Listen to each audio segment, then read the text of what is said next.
성수동 반지하 방에서 김치찌개 끓는 냄새가 온 집안을 감쌌다.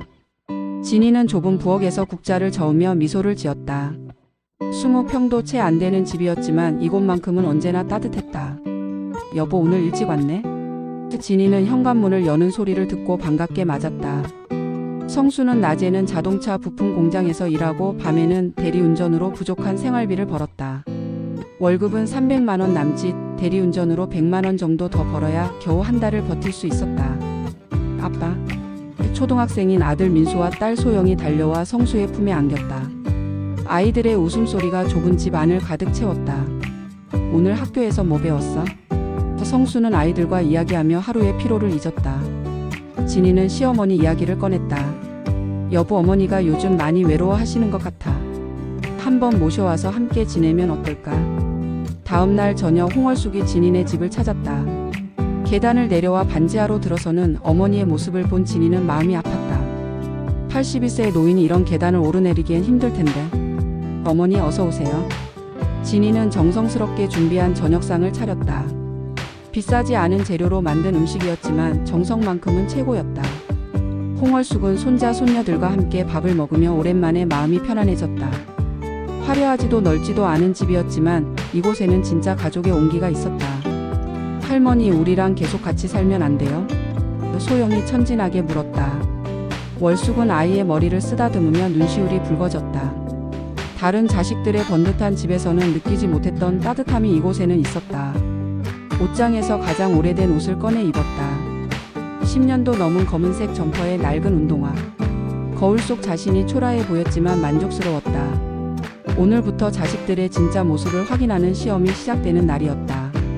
먼저 찾아간 곳은 정남의 여의도 아파트였다. 어머니, 갑자기 어떻게 오셨어요? 정남은 당황스러워했다. 초라한 어머니의 모습이 고급 아파트와 대조되어 더욱 눈에 띄었다. 혼자 사는 게 외로워서 며칠 있으려고. 월숙이 말했다. 정남은 난색을 표했다. 어머니, 집이 좀 복잡해서요. 숙기도 없고 제가 요즘 일도 바쁘고. 체면과 생활고를 핑계로 어머니를 받아들이지 못했다. 다음은 정식네 집이었다. 미숙이 문을 열더니 시어머니의 차림새를 후어보았다. 어머니, 무슨 일이세요? 좀 지내려고 하는데. 요양원이 더 나으실 것 같은데요. 미숙은 노골적으로 거부했다. 거기가 또래분들도 많고 프로그램도 좋고. 정식도 아내 편에 섰다. 어머니, 미숙이 말이 맞아요. 마지막으로 찾은 곳은 진이의 반지하 집이었다. 좁고 불편한 곳이었지만 진이의 반응은 달랐다. 어머니, 어서 오세요. 진이는 기꺼이 어머니를 맞아들였다. 좁아서 불편하시겠지만 괜찮으시면 계속 함께 지내요. 성수도 퇴근 후 반갑게 인사했다. 어머니, 편하게 계세요. 그날 밤 홍월숙은 손자 손녀들과 함께 소박한 저녁상을 받으며 생각에 잠겼다. 가장 어려운 형편의 막내가 자신을 가장 따뜻하게 맞아주었다. 반면 형편이 나은 두 아들은 온갖 핑계를 대며 어머니를 외면했다. 이것이 자식들의 진짜 모습이었다. 청계천 재개발 보상금 200억 소식이 알려지자 모든 것이 바뀌었다. 며칠 전까지 어머니를 외면했던 자식들의 전화가 빗발치듯 쏟아졌다. 가장 먼저 달려온 것은 정남이었다. 여의도 아파트로 어머니를 모셔가겠다며 무릎을 꿇고 눈물을 흘렸다. 어머니, 제가 잘못했어요. 정말 죄송합니다. 며칠 전 체면을 내세우며 거절했던 모습은 온데간데 없었다. 미숙은 더욱 노골적이었다. 어머니, 이제 재산 분할을 현실적으로 생각해 보셔야 해요. 정식이도 대출이 많고 아이들 교육비도. 그녀는 계산기까지 들고 와서 분배 방안을 제시했다. 정식도 어머니, 미숙이 말이 맞아요. 세금 문제도 있고 효율적으로 관리하려면 미리 나눠야 합니다. 라며 유산 분배를 주장했다. 법무법인 명함까지 준비해왔다. 하지만 홍월숙의 표정은 점점 차가워졌다. 200억이라는 돈이 자식들의 가면을 벗겨낸 것이었다. 어머니가 가난할 때는 외면하다가 부자가 되자 갑자기 효자효부가 되었다.